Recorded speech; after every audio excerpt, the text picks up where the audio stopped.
How often do you let the bad voice in your head win and stop you doing the things you want to do? How many times have you been basically about to take positive action in your life and you've not done it because of the thoughts in your head?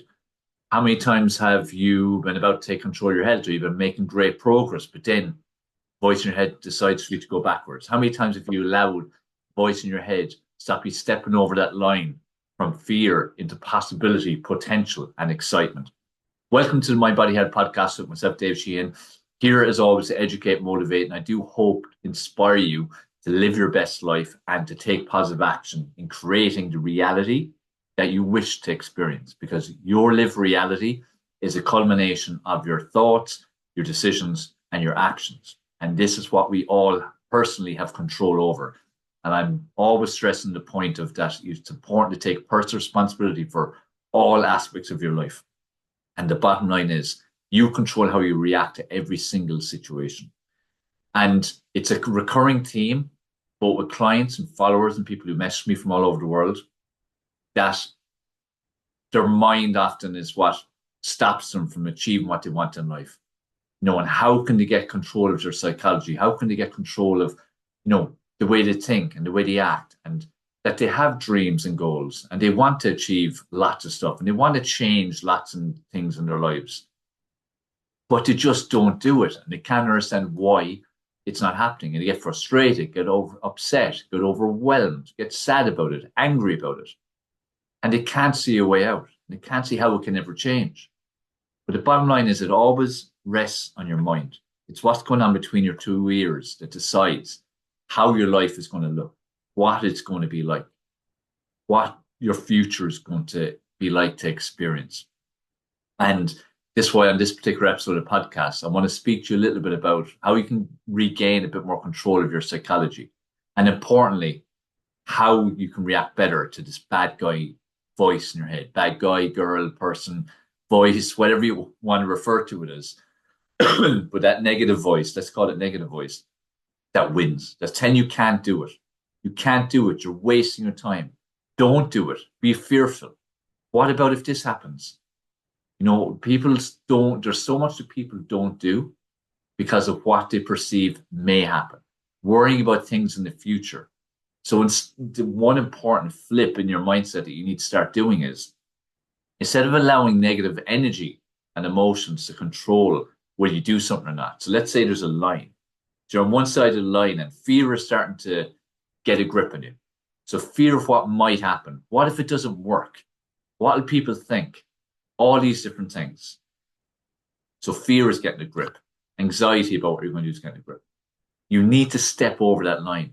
So the key thing is to flip your mentality and to kind of remind yourself that what about if it does work out? What about if it does happen?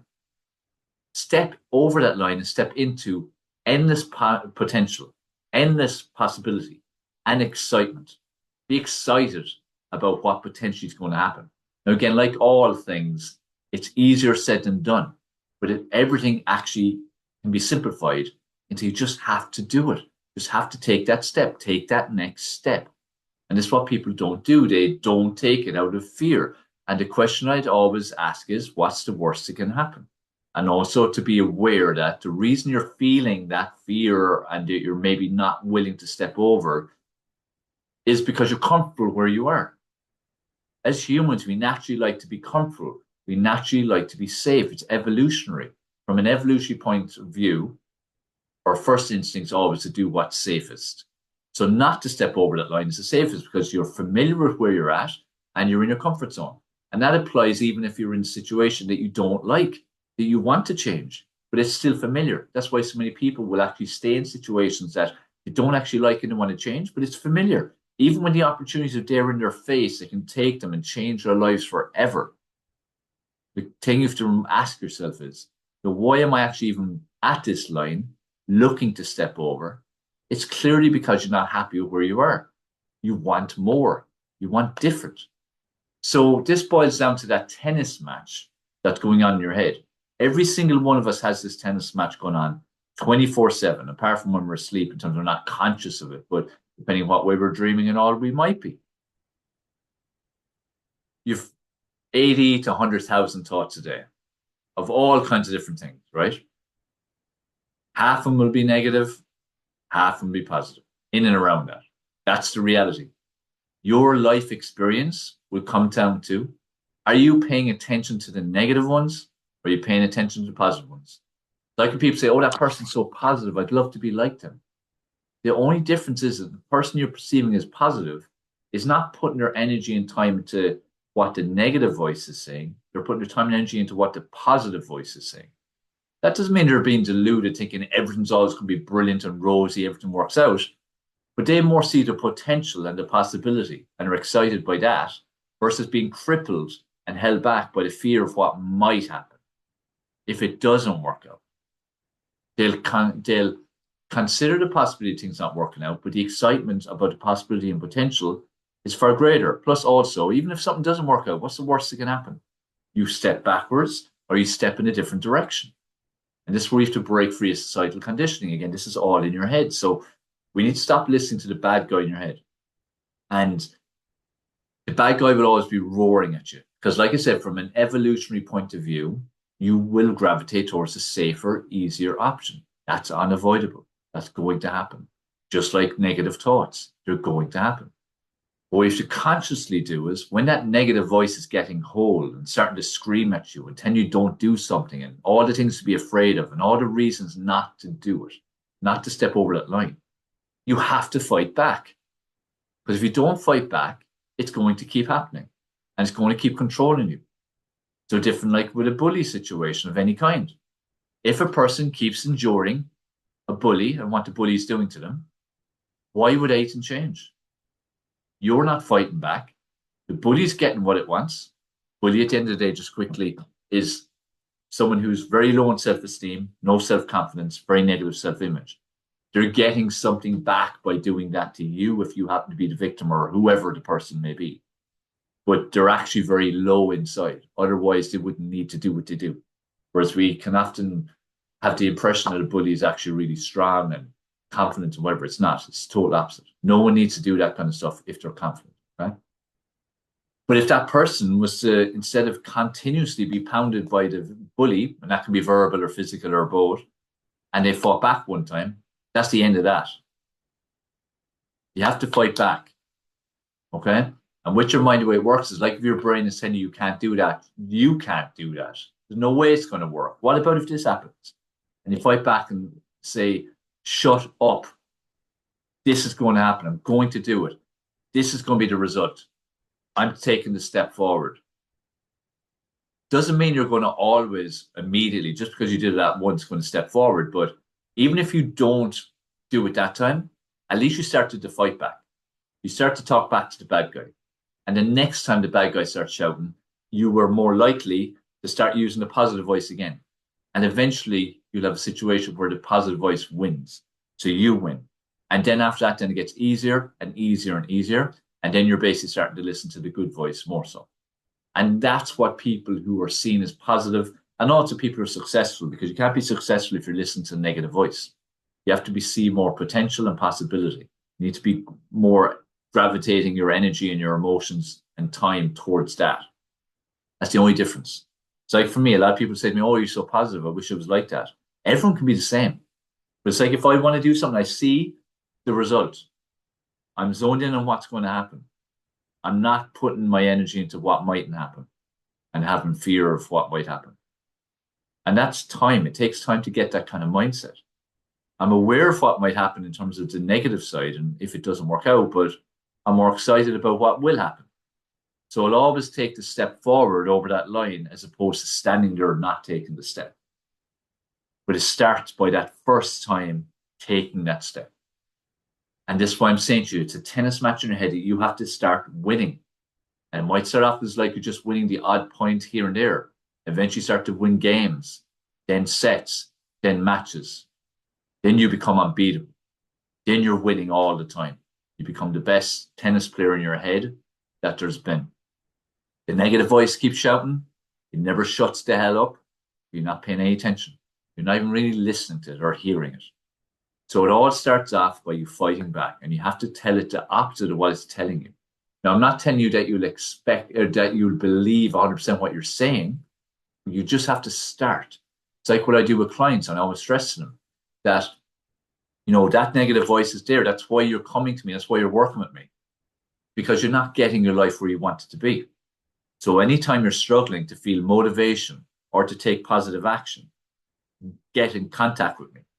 And what is my role then? My role then is basically to speak to them the way that they should be speaking themselves, and that their positive voice will be saying to them to counteract the negative voice. So I'm kind of speaking to the bad voice, negative voice, through them to it, and then destroying it, and then getting that person to go take the action that they're feeling that the negative voice tell them not to do. And that happens 99.9% from now, 100% of the time, because it's just speaking back to it and winning that battle. And like, I understand how to do that. I've done it in my own life, and I've done it now with thousands of clients all over the world. And that's what we have to do. It's a practice. It's not something you just click your fingers and it's there. It's a practice. So that's why I'm saying to you, when the negative voice is roaring, telling you what you can't do or shouldn't do and so on, and that you're not capable of doing, because you're you. Why would you be able to do it? I'm not telling you that when you say, yes, I can, yes, I will, I'm going to do it, that you believe in the positive outcome every time. Definitely not to start. We have to start the process of fighting back and believing that it's going to happen, that it's all going to work out. And then as you do it more and more and more, and you start to win that battle, and things do start to work out, and you do have positive outcomes, then you start to get more belief. You get more belief in yourself that you can win that tennis match, so you can quieten the negative voice. And then we start to experience the positive results of stepping over that line and going into possibility and potential. And you start to see that what I was afraid of not happening didn't happen, or the reality happened I wanted, but what I was afraid of happening didn't happen. And you start to get more belief in that. And then you start to take more chances, inverted commas, or risks, inverted commas, that we perceive.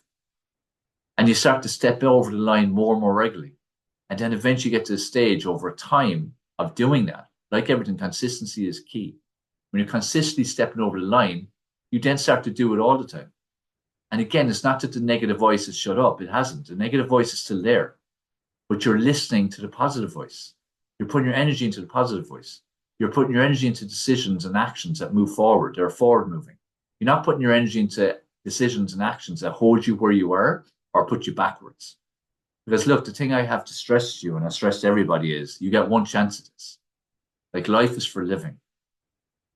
And you don't know how much time you've got. Tomorrow's never promised. So again, these type of things you have to remind yourself of as well. And what's the worst that can happen? What's wrong with just taking that step forward and taking that chance, risk, whatever you want to call it? What's the worst that can happen? Like I said, you could step backwards, you could step sideways. But what about if it does work out? What about if you do achieve that? What if you do become that person? How good is life going to be then? What about if you do create that dream and life experience that you want to have? You have to keep feeding your mind this. Feed your mind the positivity. And how do you get and create like that mindset where you listen to the positive side more so? As well as winning that tennis match. And like I said, it starts off with just fighting back and winning the odd point, eventually becoming world champion all the time. It's also what you're feeding your mind. Be very conscious what you're feeding your mind. It's so important. Be very conscious what you're watching, reading, and listening to. Be very conscious of who you're listening to, who you give time and energy to, who you allow into your head. Follow successful people. Learn from successful people. Listen to their stories. Listen to all the obstacles they overcome. Listen to the resilience they showed. Listen to all those times they could have easily given up, and most people would have given up in their situation, but they didn't. And they didn't, not because the bad guy negative voice wasn't shouting, because it would have been shouting and screaming, but they stepped over the line and listened to the positive voice and went towards possibility and potential. They went towards excitement. And I urge you to do this in all aspects of your life. Whenever you feel that fear, whenever you're standing there thinking, oh, I don't know if I should do this. I don't know if I can do this. People tell you as well that you can't. But once you start reminding yourself that you've one chance in life, There's endless possibility. You've endless or you've endless potential. What's the worst that can happen? Talk back to the bad voice. Tell it you're going to do it. Nothing's going to stop you. You're going to do it. And step across that line and make it happen. Step across that line and see what happens. Step across that line and enjoy what happens. Because I can guarantee you 99 times out of 100, it will work out the way you want it to work. When we are forward moving and we're taking the right action, things will work out the way we want to work. Because that's why we're initially so excited about what that was. But then we start to listen to the negative voice in our head, and then gradually our excitement starts to dissipate. And we start to go from excited into fearful. And then we start going into our comfort zones and what we're familiar with. And then we don't take the action. So I want you to promise yourself that you're going to commit to, in this way, evolving to a better version of yourself. Remember, the mind is the control tower. And that tennis match is one you need to win. You want to win in life. And it starts by, as I said, winning that first point where you at least fight back. You at least tell that negative voice to shut the hell up. At least tell yourself, tell that negative voice, I can do this and I will do this. And then take the right action. And then enjoy the benefits of the results. And then grow in terms of your self-belief. And grow in your belief around whatever it is you're aiming to do. Because it can be hard to believe in it. Sometimes our dreams and goals can seem so far away and so impossible. But remember, you have unlimited potential. There's nothing you can't do. You just have to go out there and make it happen. So I hope this episode has been a bit helpful, because it's something I want to do because I've encountered so many people over the years, and especially even recently as well. That's why it's forefront of my mind. But the reason they're not winning in life is because of the tennis match in their head. One side is winning all the time, and we need to flip it to the other one.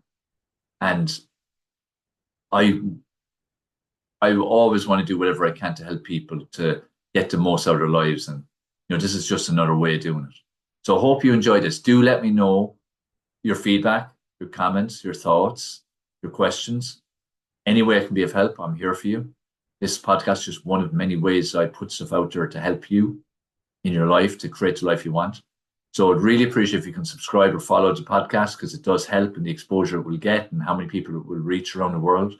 Leave your comments and questions. Answer the poll list there. Engagement is important to me, and also gives me feedback from you guys of what you need and want and how I can serve you better. So please share this out there, and hope it helped, as I said, and I look forward to speaking to you on the next episode of the Mind Body Health podcast. Go out there, have a great day, keep taking action, keep crossing that line.